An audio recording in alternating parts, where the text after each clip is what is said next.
Jadi kalau sudah memang betul-betul ngerti bola, ini berbicara soal realistisnya sepak bola Indonesia, timnas Indonesia untuk mengalahkan lawan. Berbeda dengan yang memang ngerti bola tetapi dikotomi dengan kebencian. Itu tidak sadar dengan apa yang dikatakan. Jadi mereka yang suka ngoceh-ngoceh dan juga omon-omon belakangnya, mereka hanya punya kepentingan yang nggak jelas, dan juga kepentingannya mungkin adalah kepentingan pribadi, bukan kepentingan bagaimana timnas Indonesia saat ini berkiprah di level yang internasional. Bukan bermaksud ngebandingin nih boy. Pertemuan terakhir timnas Indonesia dengan Uzbekistan U20 di Piala Asia adalah pada tahun 2023, di mana timnas Indonesia bisa menahan Uzbekistan di kandang Uzbekistan dengan skor 0-0. Sedangkan kalau pertemuan terakhirnya itu laga uji coba kalau nggak salah tahun lalu ya, timnas kita kalah 3-2. Pasti nanti abis ini bakal ada ngomong kayak gini. Ya lu habis sih Sintayong mulu, gak bisa lupain Sintayong. Emang ya lu tuh ternak Sintayong banget nih.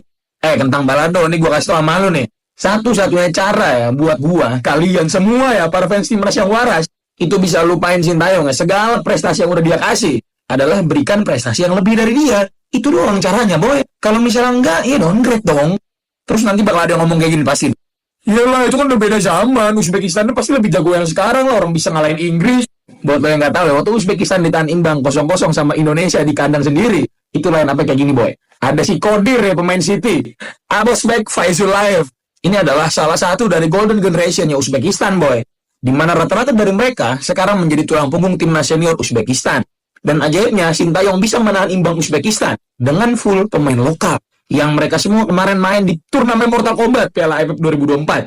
Ferrari, Kakang, Donitri masih 17 tahun waktu itu. Arkan Fikri, Ahmad Maulana. So, jadi menurut gua udah nggak ada alasan lagi boy, nggak ada alasan lagi. Kalau bagi gua, kalau misalnya timnas Indonesia nggak maksimal lawan Uzbekistan, Coach Sapri out. Udah cukup. Gua udah ingetin dari AFF kemarin, dari sebelum AFF malah ya. Taktiknya itu tidak ada perubahan sama sekali. Tapi semoga menang. Semangat ya Pak Sapri.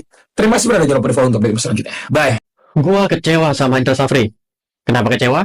Tonton sampai habis biar gak gagal paham. Timnas Indonesia U20 asuhan Indra Safri baru saja menelan 2 kekalahan di Piala Asia U20. Yang pertama kalah 3-0 dari Iran. Tentu dengan kekalahan itu, Timnas Indonesia U20 harus menang di laga selanjutnya kalau ingin lolos ke fase gugur. Tapi pas pertandingan kedua, yaitu lawan Uzbekistan, yang targetnya kita wajib menang, malah kalah 3-1.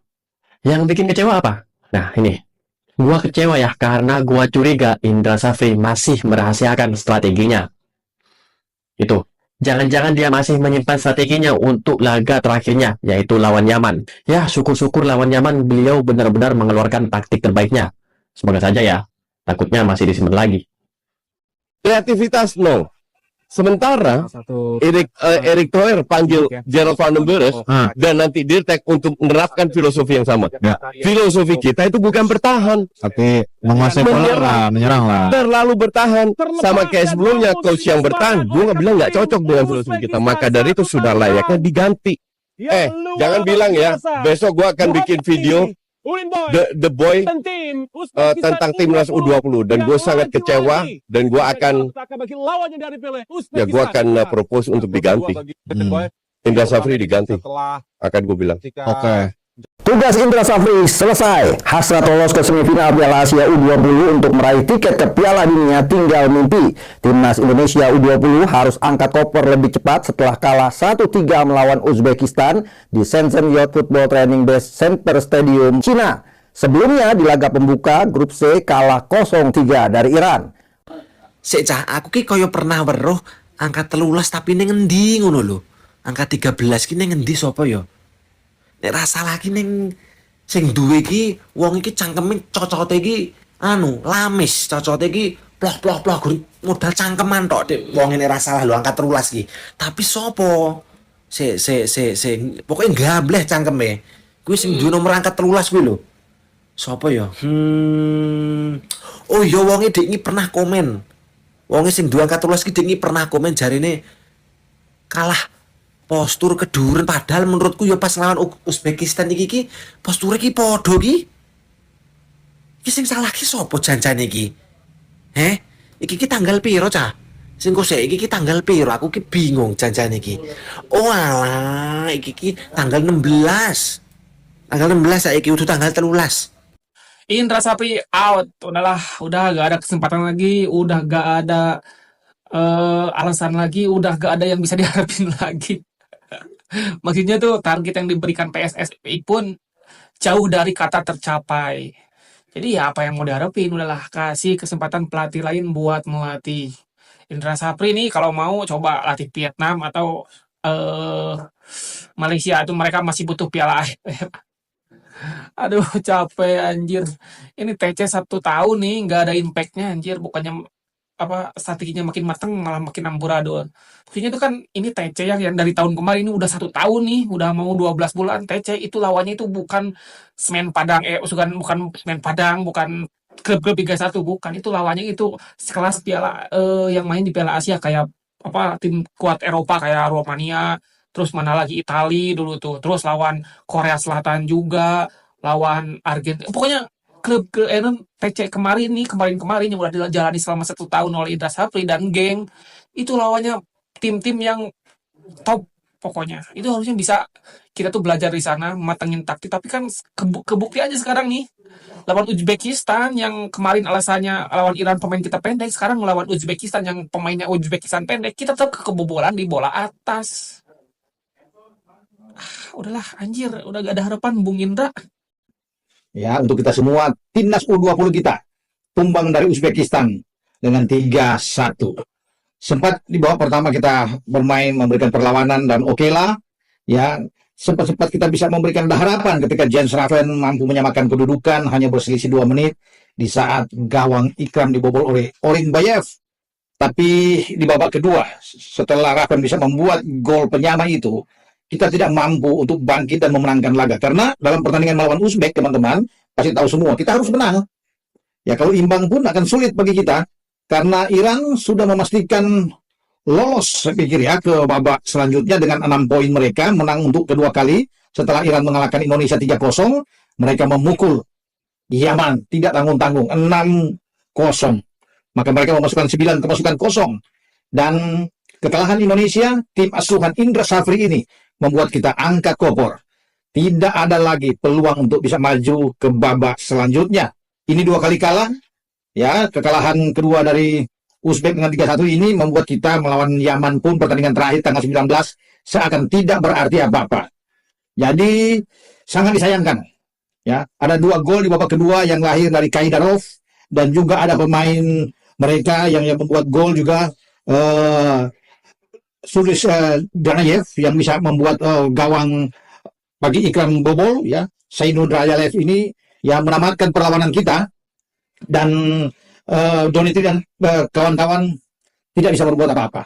Teman-teman pasti sudah menyaksikan, ya, bagaimana anak-anak sudah berjuang, memang sudah terlihat sekali ingin bisa mendapatkan hasil positif.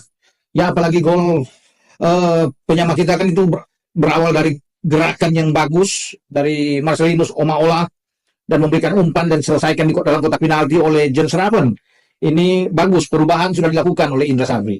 Papaseva masuk, Swasta, Gandang ya, ikut masuk, termasuk Amaola yang dimainkan untuk di starting 11 timnas U20 kita. Tapi apa daya, kita gagal.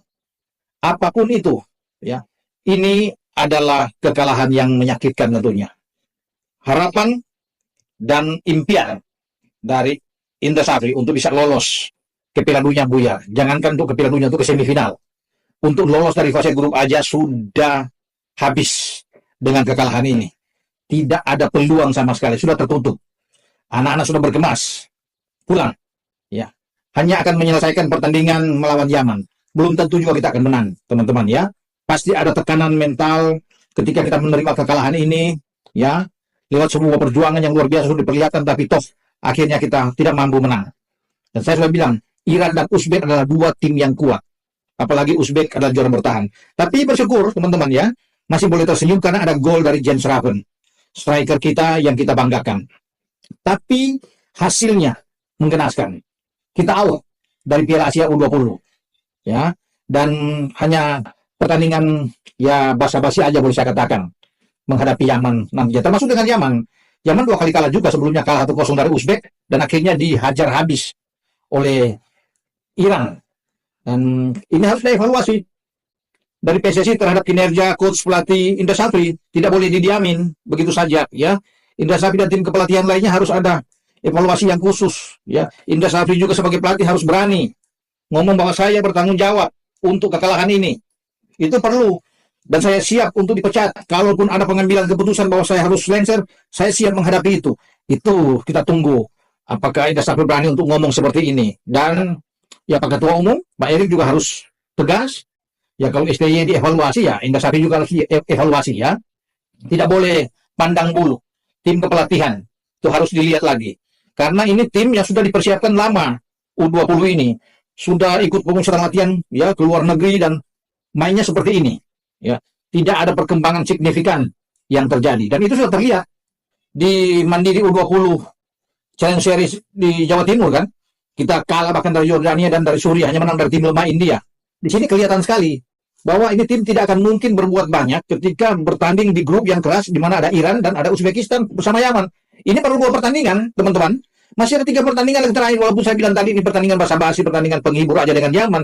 Apakah kita akan menang? Belum tentu. Yaman adalah tim kuat walaupun mereka kalah 6 gol dari Iran, tapi kita akan lihat nanti, ya. Tapi yang pasti 2 kekalahan ini yang membuat kita sudah out. Tidak bisa berbuat apa-apa lagi. Dan makanya saya bilang, tinggal tergantung dari Coach Indra untuk berbicara di hadapan pers, awak media, untuk dengan gentleman, dia mengakui bahwa ini tanggung jawab saya, tidak boleh menyalahkan pemain, ya, dalam hal ini. Karena di mana-mana komandan yang paling bertanggung jawab, ya harus ini dilakukan oleh Coach Indra. Dan itu yang kita akan tunggu bersama. Tidak perlu dalam hal ini saya membicarakan teknik bagaimana, taktikal, ya, kecuali ya 3 perubahan yang saya bilang tadi, ada Uma Ola masuk, Fafa masuk, ya untuk bisa berada di sana, ya kemudian Kroasa juga ikut masuk di tengah.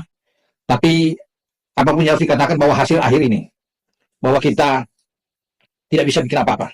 Ya, kalau kita kalah dalam Yaman lagi melawan Yaman, nah ini makin parah lagi tim ini, ya. Ya, tapi tetap anak-anak U20 ini ya kita harus tetap memberikan dorongan kuat, ya. Harus yang terbagus karena mereka juga sudah berjuang dan mereka ini punya harapan untuk ke depan. Namun harus dibenahi, ya. Harus ada pelatih yang tepat, mungkin bisa melihat. Karena ini sudah bermain di level Asia, bukan ASEAN lagi. Kalau mungkin di ASEAN, oke lah, Coach Indra masih bisa, ya, tersenyum, ada prestasi di sana, termasuk di SEA Games, di AFF 19. Tapi kalau sudah masuk ke level yang lebih tinggi, ya, harus ada pelatih yang oke. Ya, kalau perlu ini diambil alih oleh pelatih, ya, ada Vandenberg yang sudah menangani U23, atau pelatih manapun yang dari Eropa yang dilihat yang punya kelas, yang bisa membangkitkan lagi anak-anak muda kita ini. Ya, apapun itu, Donity dan kawan-kawan tidak boleh berkecil hati. Anda sudah berjuang dan Anda punya masa depan, ya, untuk bisa menata karir Anda. Ya, tinggal tentunya ada pemenang melihat lagi dengan siapa yang arsitek yang akan menaikkan performa kalian di lapangan. Itu yang dibutuhkan. Dan juga tidak boleh tutup mata dalam hal ini dengan mengambil pemain-pemain diaspora. Harus ada 7-8 pemain, kalau perlu 9 pemain diaspora. Ya, kita sudah punya tim Hypens kemarin, ya, sudah diambil Sumpah dan juga Dion Mas. Sayang mereka tidak bermain, tapi tidak cukup dengan mereka. Kita sudah punya Jens Raven dan Glenn Yardi pada Omaola. Tapi kita perlu tambah 9, 7, 8 lagi kita tambah. Sehingga kita kuat untuk tim muda kita. Apalagi mereka itu ditargetkan untuk ke depan. Ya, kalau dengan kekuatan diaspora yang bagus, harus ada pelatih yang ingin membuat tim ini bagus, tim ini, ya. Kalau dengan mengandalkan pemain-pemain kita dalam ini tidak akan cukup untuk bersaing. Nah, teman-teman sudah lihat kan bagaimana Iran, bagaimana Uzbek. Ini belum Korea, Jepang, Arab Saudi yang bagus-bagus semua yang bermain. Jadi kalau kita mengandalkan pemain 80-90% pemain lokal kita sulit.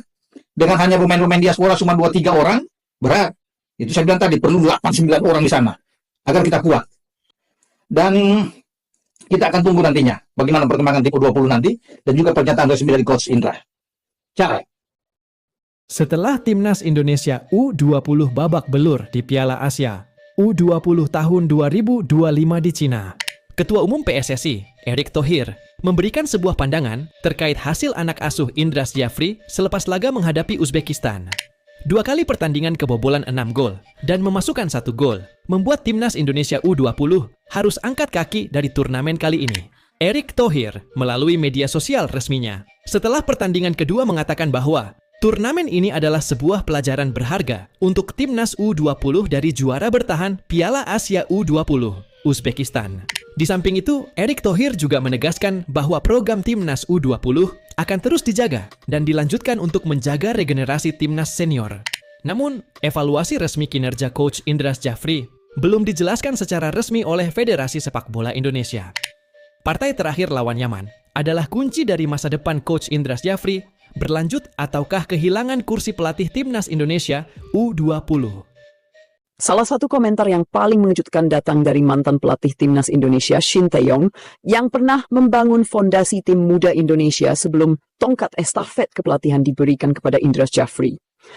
Pada pertandingan yang digelar di Shenzhen Youth Football Training Base Center, China, Kamis, 13/2, Garuda Muda harus mengakui keunggulan Iran dengan skor 0-3. Gol cepat Hesam Nafari di menit ke-5, ditam gol Gofmael Golizadeh di menit ke-63 dan sundulan Mobegan di menit ke-71 memastikan kemenangan bagi Iran. Setelah laga berakhir, Shin Tae-yong memberikan komentarnya melalui media Korea. Dalam wawancara singkat dengan Yonhap News, ia mengaku terkejut melihat performa timnas Indonesia U20 yang menurutnya mengalami kemunduran dalam aspek taktik dan daya saing. Oke sahabat-sahabat Garuda, saya rasa cukup statement kali ini. Jadi bagaimana tanggapan kalian? Silahkan ditulis di kolom komentar. Dan jangan lupa like dan subscribe channel ini agar kalian tidak ketinggalan informasi penting khususnya timnas Indonesia. Salam sepak bola keren, salam sepak bola bersih. Garuda Jaya bersama saya, salam olahraga.